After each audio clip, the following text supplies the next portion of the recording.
My name is Andrew Noella, and we have a very special episode with General David Petraeus, who served as the director of the Central Intelligence Agency, was the commander of the International Security Assistance Force, and was also commander of U.S. Central Command. General Petraeus was very well known for his service in the Afghan and Iraq wars, and today we're going to be talking to him about the fall of Afghanistan. So, General, thank you so much for joining us here today. Privileged to be with you. Thanks, Andre. So, General, broadly speaking, how would you characterize the U.S. withdrawal from Afghanistan? Was it inevitable? Well, I guess it was inevitable at some point, but just as many decades after World War II and after the Korean War, we still have tens of thousands of troops deployed in the Asia-Pacific region and on the Korean Peninsula. It wasn't inevitable that it had to happen in 2021. As I've offered, and as a number of others have offered, there were alternatives. They would have been continued frustration in certain ways. You really had to accept, I think, after 20 years, that Afghanistan was not a war that we could win or even achieve the kinds of very significant results that we did actually achieve during the surge in Iraq, where we drove violence down by 85%. And then it stayed down for another 3.5 years until tragically, shortly after our combat forces were withdrawn, the prime minister pursued very ruinous sectarian activities that unraveled the situation. But we know why that happened. We know how it happened and so forth. Afghanistan just is very different from Iraq. And I pointed that out to Secretary Rumsfeld, in fact, when I did an assessment at his request of the situation in Afghanistan on the way home from my 3-star tour in Iraq. And the very first slide in that briefing was titled "Afghanistan Does Not Equal Iraq," and it laid out all the ways in which you could compare and contrast. And even though at that time, and even later on, the levels of violence in Afghanistan were never remotely what they were in Iraq at the height of that war, you still had features that made it much more challenging than Iraq. The biggest of those being that the enemies that were causing so much problem and loss of life and so forth in Afghanistan were essentially beyond our reach. The Afghan Taliban headquarters was outside Quetta, the capital of the Pakistani province of Baluchistan. The Haqqani network, or Haqqani Taliban, have their headquarters in North Waziristan, ironically not far from a Pakistani army headquarters, but clearly not a situation that the Pakistanis felt they had the capabilities, or perhaps in some ways the will, to deal with. And then a variety of the other groups, including Al-Qaeda, the Islamic movement of Uzbekistan, now the Islamic State. Again, many of them have a headquarters that is on Pakistani soil. And we didn't have the authority to go after that, but for the most part, occasionally there were some operations that were permitted, but by and large, they were beyond our reach. So you could never put the kind of pressure on the senior leaders, the truly irreconcilables, that we were able to establish in Iraq. Beyond that, Afghanistan has virtually no money. Iraq had, you could get $100 billion in oil revenue when the price was over $105 a barrel, as it was at various points when I was in Iraq or at U.S. Central Command or at the agency. And Iraq has a relatively educated population. Afghanistan, quite a high level of illiteracy, to the point that we had to actually teach basic skills to new soldiers and police before you could actually do basic military or police training. Vast country, shadow of the Hindu Kush, that defines the spine of the country. Limited infrastructure, basically one ring road that essentially goes around most of the country. It doesn't even connect in one place in the northwest part of Afghanistan. And then a variety of other challenges and issues that make it very different from Iraq, and therefore make it a reality in which you have to just acknowledge that we can't win this, but we can manage it.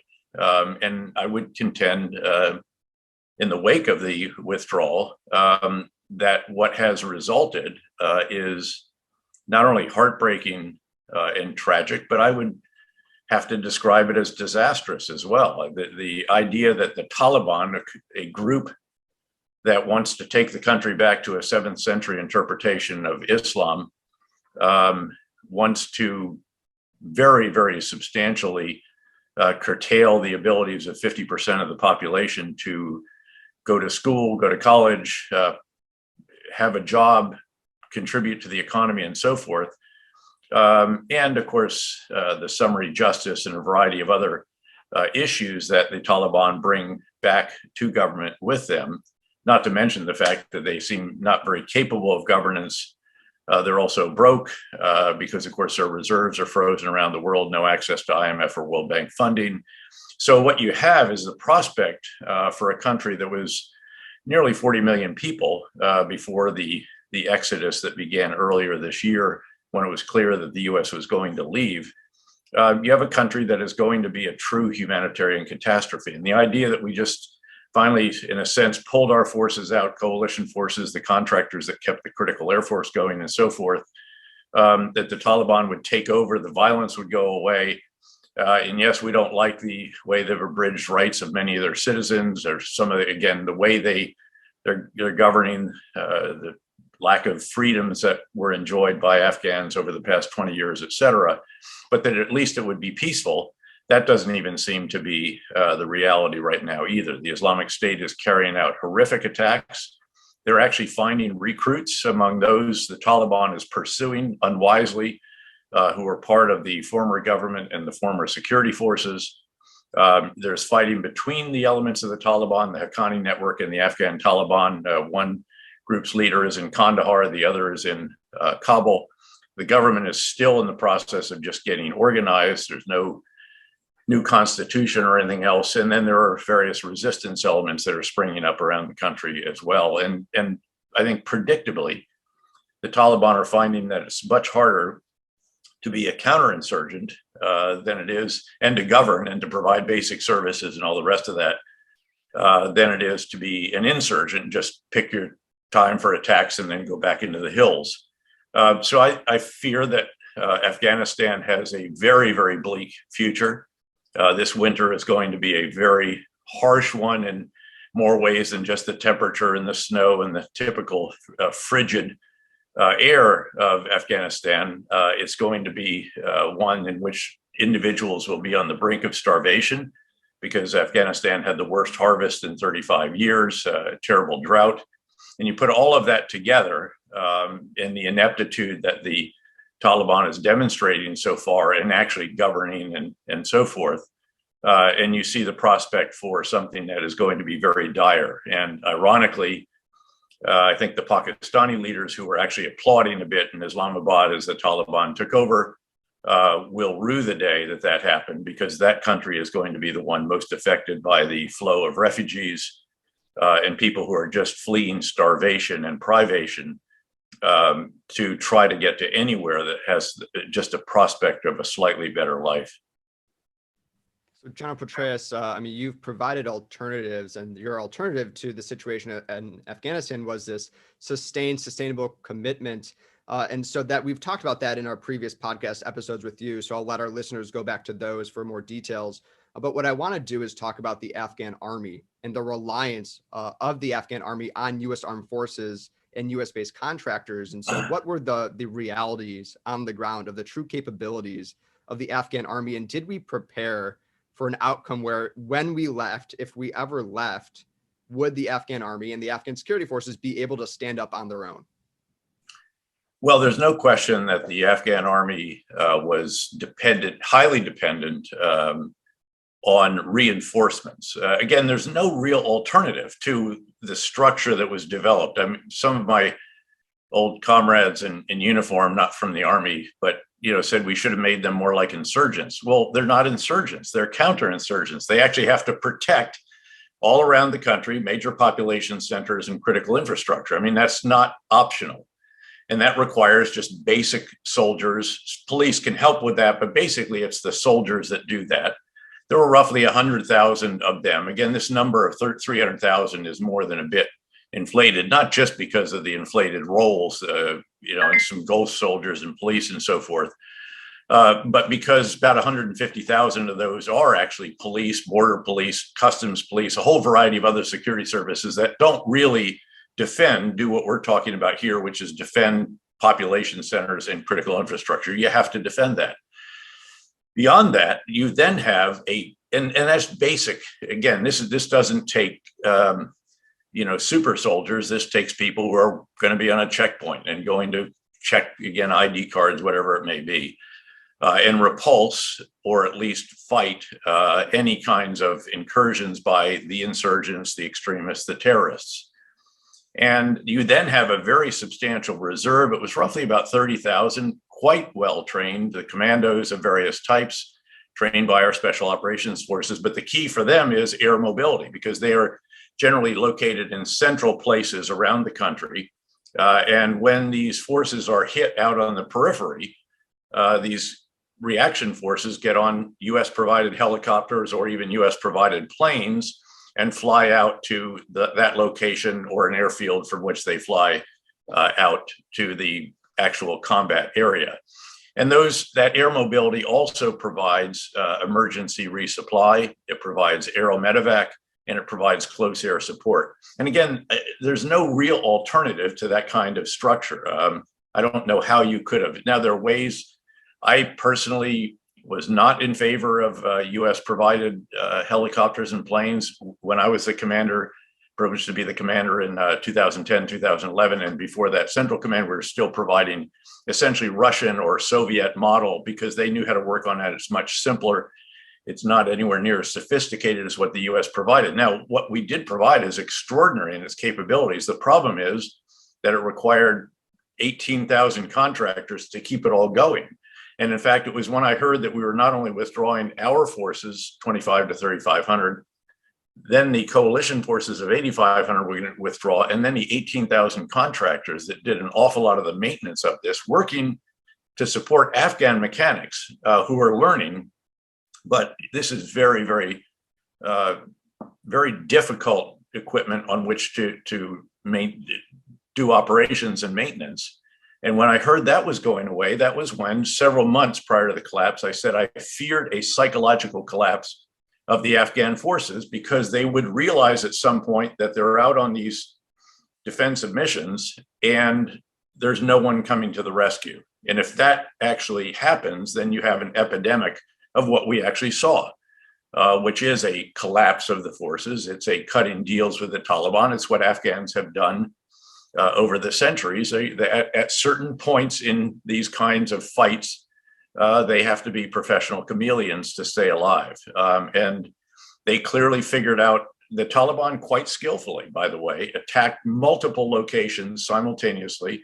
Remember, originally they hit in Baghlan and Kunduz. The Afghans responded impressively to that with this concept that I described. They hit Kandahar, Herat. There was fighting there for several days in Kandahar. In particular, the commandos did a very good job. But then the Taliban hit simultaneously around the country. Our maintenance contractors were gone. The operational readiness started to degrade. And what happened in the end was these forces realized, why continue to fight? The local political leaders were text messaging with the Taliban. And of course, the Taliban ranks were swollen by some 5,000 Taliban fighters whom we'd insisted that the government release as part of the agreement that we made with the Taliban for us to leave, which is, a diplomatic agreement that I think has to be the worst in certainly recent memory. So all of this together leads to the kind of collapse we saw. But we should keep in mind that this narrative that the Afghans won't fight is just not true. Some 26 or 27 times as many Afghan soldiers and police died as have Americans. They took very, very tough casualties over the years, especially in recent years as we transitioned the frontline fighting to them, which of course is one of the reasons, and the agreement with the Taliban is another as well. But among the reasons that we had not had a battlefield loss in 18 months prior to that tragic suicide bombing at the entry control point at Kabul International Airport during the final days of that very chaotic, albeit impressive logistical feat, the withdrawal of 120 some thousand Afghans in a very short period of time. So, on this topic of the Afghan army, some have criticized the US Armed Forces and the ISAF's efforts to, quote, army build, comparing it unfavorably to the CIA's work with the Northern Alliance in the onset of the initial Afghan war. So, I mean, while the two situations are, of course, inherently different, given that one is more institutional and the other is more so militia oriented, were there any aspects slash characteristics of the CIA's work with locals in those first months in 2001 and 2002 that may have gotten, quote, lost in the shuffle as the USAF, the US Armed Forces, worked to build and train the Afghan army? Were we necessarily attuned with the intricacies of Afghan culture and society within the armed forces? Undoubtedly, there are myriad shortcomings, mistakes, missteps that we made along the way in the nation building aspect of this. And by the way, that's another one that folks tend to say, well, it all went down, when we started nation building. Well, if you don't do nation building, if you don't help build host nation security forces and host nation institutions, to whom do you hand off tasks that you are performing when you've taken down the regime of a country and you own it? So that was inescapable. Now, were there items that we could have done better? Absolutely. There's a whole host of different issues. We overbuilt at various times. We threw too much money at certain problems. We were very, very slow to get to the Afghan local police initiative that we began in late 2010 when I was privileged to be the commander.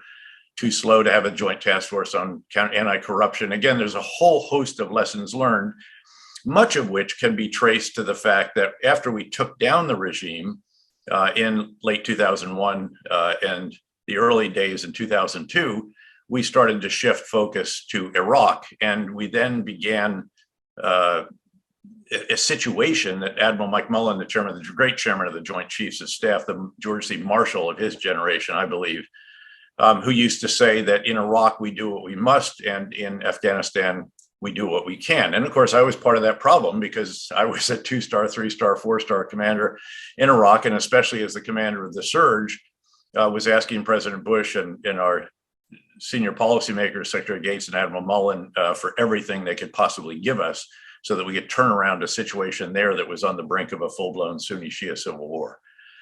Now, as to what the CIA and really the special forces as well, Fifth Group and the CIA did together on the ground, the horse soldiers and so forth. Look, this is a completely different situation. There we are, again, in a sense, the insurgents and the Taliban were the counterinsurgents. They were defending a country that they were governing, and the bulk of which they controlled, with some exception, the Panjshir Valley and some places in the north and the Northern Alliance. And we did it with extraordinary air power and did it in a sense where the Taliban really didn't understand how to deal with this extraordinary air power that we had. And what the Northern Alliance did generally is it would force the Taliban to mass by threatening some key location, just as the Taliban did, again, more recently. And then when they mass, of course, we could clobber them with our air support and precision air strikes. And again, once you set that up and once you have willing forces on the ground, that's a pretty difficult situation for the Taliban to defend against. They got clobbered, they collapsed, they streamed into Pakistan along with Osama bin Laden and Al Qaeda. And then it took them years to regroup.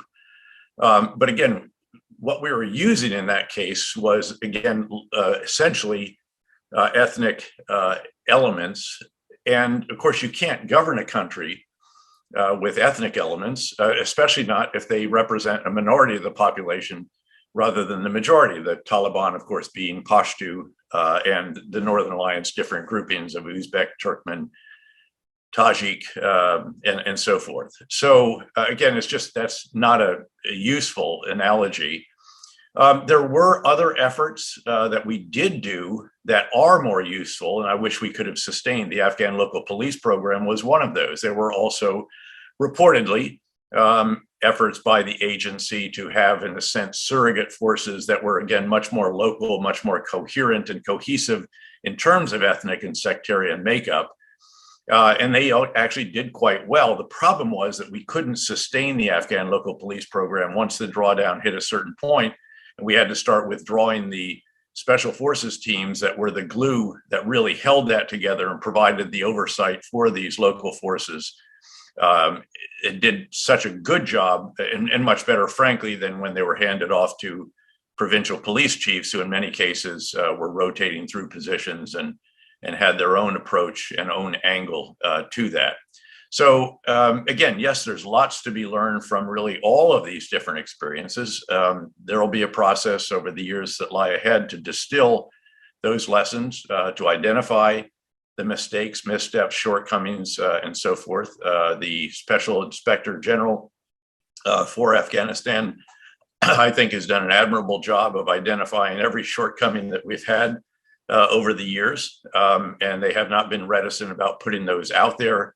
Again, then you have to go back and sift through these, and really with a considerable degree of granularity and understanding of, again, local circumstances.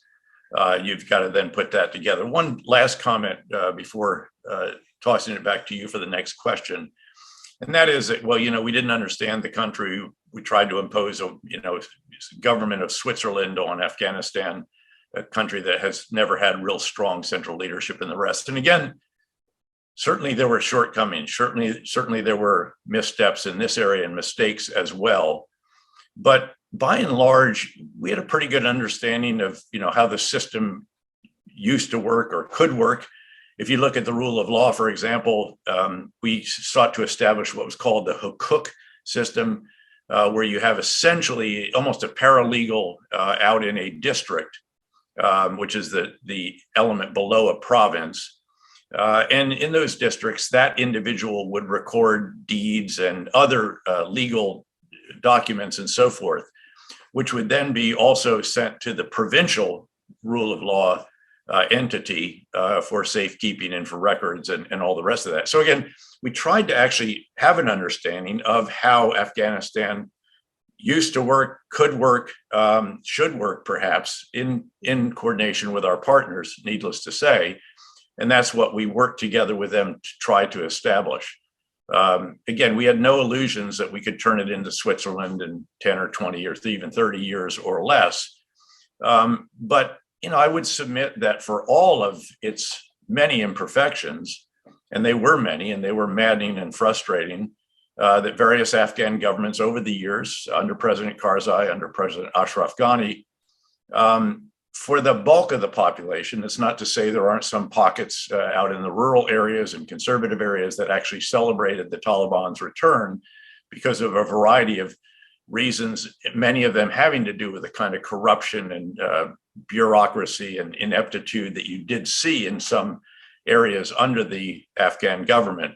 But by and large, if you look at the major population centers and so forth, the life of Afghans under that government was incomparably better, freer, more prosperous than it is going to be, and it already is, under the Taliban, which is why, of course, hundreds of thousands, if not already over 1 million, have already left, and many, many hundreds of thousands are still trying to leave.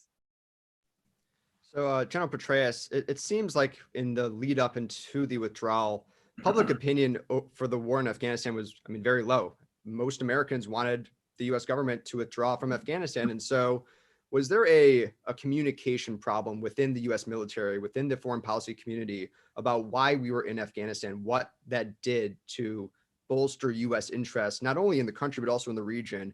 And so when we're looking kind of backwards in time to kind of not necessarily justify, but maybe explain to the American people and to our allies around the world, what was the mission in Afghanistan, and did we accomplish it over time? Just because, President Biden has experienced extremely low approval ratings and has gotten a lot of flack because of the way in which he withdrew. Well, first of all, a lot of this has to do with how you ask a question. If you say, should we end a war? Of course we should end a war. And by the way, no one wants to end endless wars more than those who actually fought in them and those who actually understand the sacrifice and loss and hardship that results from that. The commanders who have literally written the letters of condolence home every single night and so forth. So Of course, we should end endless wars. The question is, how do you end it?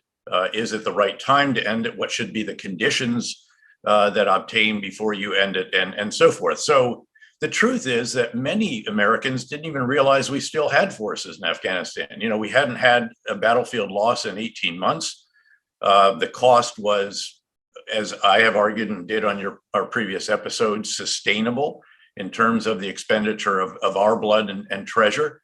And the situation was, again, I think manageable. Now, there will be others who will say, yes, but if we reneged on the agreement that the previous administration made with the Taliban, which, of course, President Biden then adopted and extended the timeline for, that the Taliban would be back fierce and all the rest of that. Well, look, we could, you know, with you add more drones, we were no longer on the front lines. The Afghans were fighting on the front lines.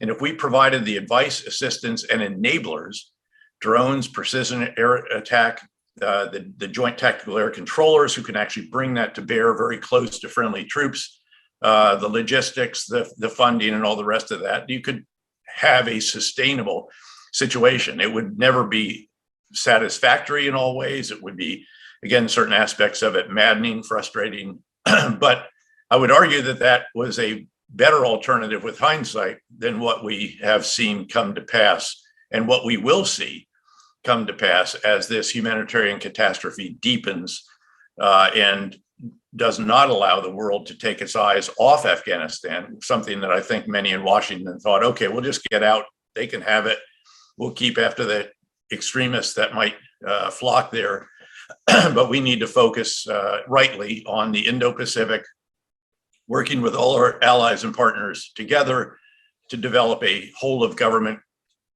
coherent, comprehensive approach to China, which is exactly right. But, you know, 3,500 troops, and not many of those are the kinds that necessarily are going to be that crucial in an air and maritime theater like the Indo-Pacific. So that's the situation, I think. And again, if you ask the question, should we leave and allow Afghanistan to fall to the Taliban and a group that's going to abridge the rights of women and experience a humanitarian catastrophe, I suspect the American people would probably say no. So, as I said, a lot of this does have to do with, again, how you ask the question, how you frame it, and how you explain it. And certainly there could have been a better job of explanation along the way. I did explain that, you know, as an example, during the time I was privileged to be commander, and really throughout the 20 years of our involvement, the most important mission was to ensure that al-Qaeda could not reestablish the kind of sanctuary it had when the 9/11 attacks were planned on Afghan soil under the rule of the Taliban. And we did prevent that. And there's certainly been no more 9/11 attacks in the United States. In fact, in the past 20 years, maybe 100 or so American citizens have been killed by Islamist extremists. Obviously, many other categories that dwarf that particular number. Then we saw the Islamic State coming. We had to also ensure the same is true with them. And then, you know, the mission when I was the commander was to halt the momentum of the Taliban. They were on the march at that time to roll it back in critical areas, to accelerate the development of the Afghan security forces, and to create processes, measures, conditions, and so forth in a policy sense for the transition of tasks from coalition forces to Afghan forces and institutions, and then to actually begin that. We actually did do all of that in 2010 and 2011.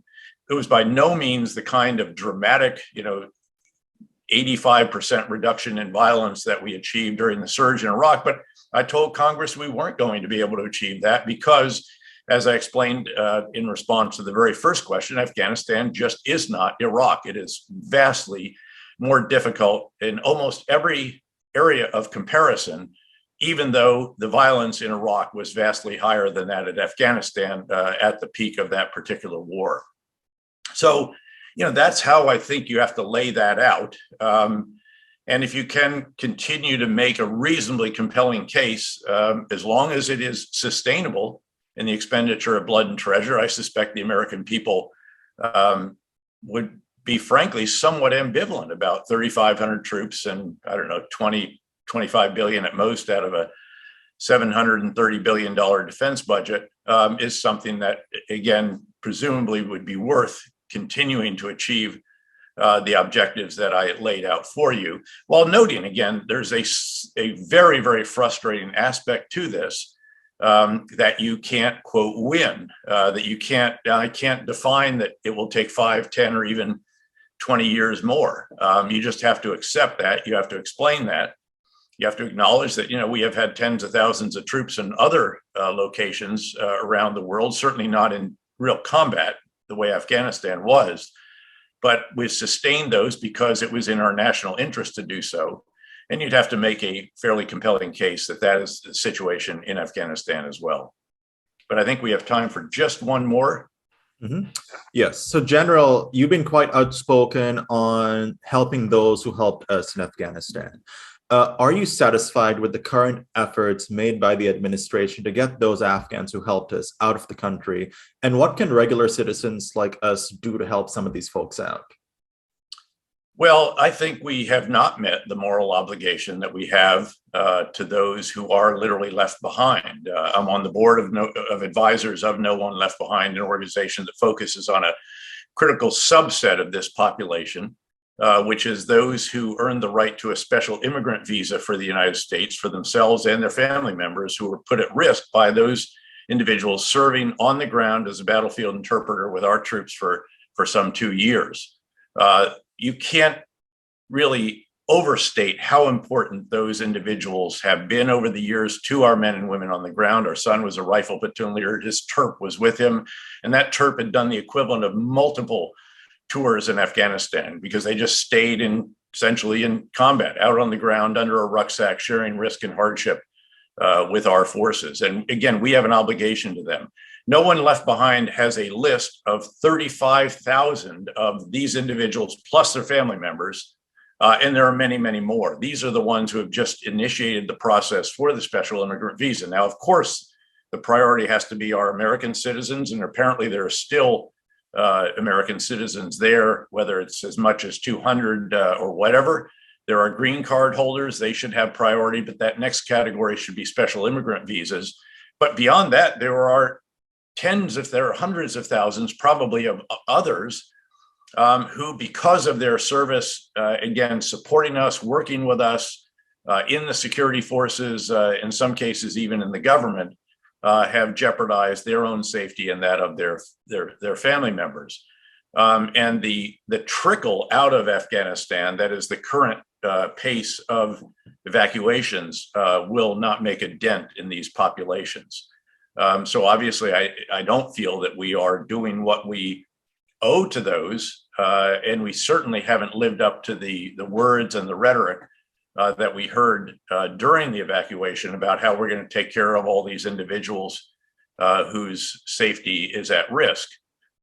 There are some real world challenges to this. A lot of it has to go through a couple of so-called lily pads, the most important one at Al Udeid Air Base outside Doha, Qatar, which you all know well.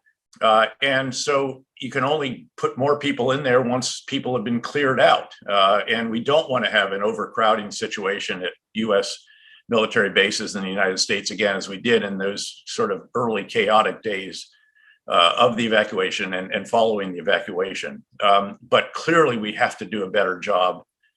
This does have ramifications. I mean, it's both the moral obligation that we should feel very intensely, but also the implications for the future. I mean, who else is going to want to work with the United States in the future if they see that this is how we treated those who worked with us in our last endeavor? And indeed, there are ramifications for other situations, because this does allow potential adversaries to say that, well, what kind of partner are they? Can you really depend on the United States? Is this a power that is in decline? This kind of thing. And it's incumbent on us to show that that is not true. I believe it is not true.